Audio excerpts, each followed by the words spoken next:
د طالبانو پوځي چورلکه څنګه ولې وغورځیده؟ د افغان نیوز قدرمن لیدونکو ستړي مشئ، وخت مو بخیر. په مکړې د نن ورځې تازه او مهم خبر ته.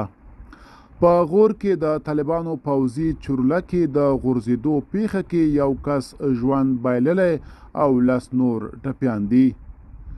په غور کې سیمه ییزې سرچینې وایي چې په دغه ولایت کې د طالبانو د یوه پوځي چورلکې د لوېدو پیښه کې لږ تر لږه یو کس ژوند بایللی او 10 نور ټپیان شوي دي.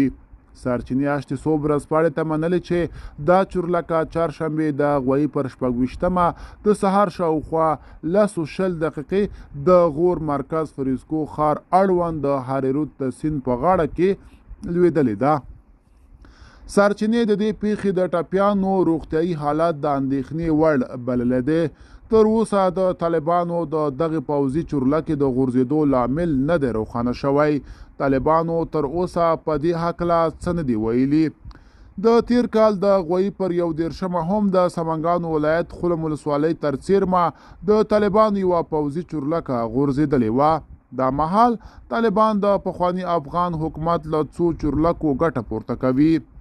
ویل کېږي چې بهرنیو ځواکونو له هیواده د وتلو پر مهال د دغو چورلکو ځینې له منځه وړي، خو طالبان وایي چې یو شمېر پوځي چورلکې بیا رغولې دي. دا و زموږ چمتو شوی ویډیو. تر بیا ښه وخت، ښې چارې.